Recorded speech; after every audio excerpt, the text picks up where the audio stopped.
Chapter 14. You are the children of the Lord your God. You shall not cut yourselves, nor make any boldness between your eyes for the dead. For you are a holy people to the Lord your God, and the Lord has chosen you to be a people for his own possession, above all peoples who are on the face of the earth.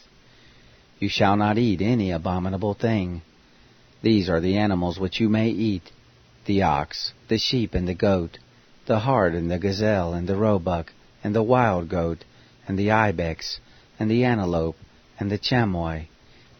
Every animal that parts the hoof, and has the hoof cloven in two, and chews the cud, among the animals, that you may eat. Nevertheless these you shall not eat of them that chew the cud, or of those that have the hoof cloven: the camel, and the hare, and the rabbit, because they chew the cud, but don't part the hoof, they are unclean to you. The pig, because it has a split hoof, but doesn't chew the cud, is unclean to you. Of their flesh you shall not eat, and their carcasses you shall not touch. These you may eat of all that are in the waters. Whatever has fins and scales you may eat, and whatever doesn't have fins and scales you shall not eat, it is unclean to you.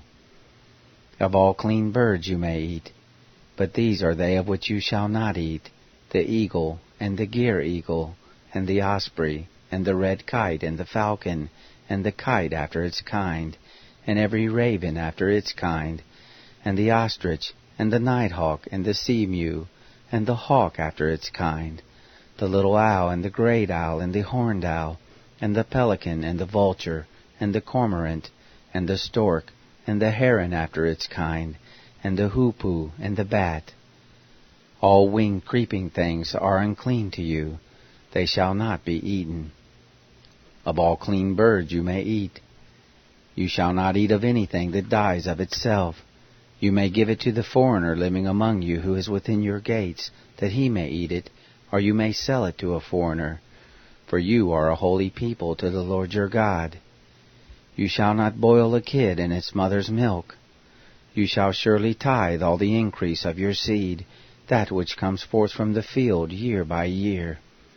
You shall eat before the Lord your God, in the place which he shall choose to cause his name to dwell there, the tithe of your grain, of your new wine, and of your oil, and the firstborn of your herd and of your flock, that you may learn to fear the Lord your God always.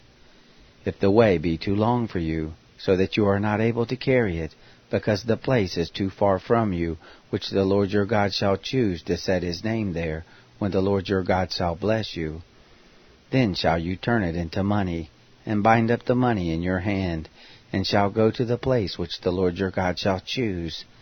And you shall bestow the money for whatever your soul desires, for oxen, or for sheep, or for wine, or for strong drink, or for whatever your soul asks of you. And you shall eat there before the Lord your God, and you shall rejoice, you and your household. The Levite who is within your gates, you shall not forsake him, for he has no portion nor inheritance with you. At the end of every 3 years you shall bring forth all the tithe of your increase in the same year, and shall lay it up within your gates. And the Levite, because he has no portion nor inheritance with you, and the foreigner living among you, and the fatherless, and the widow who are within your gates, shall come and eat and be satisfied, that the Lord your God may bless you in all the work of your hand which you do.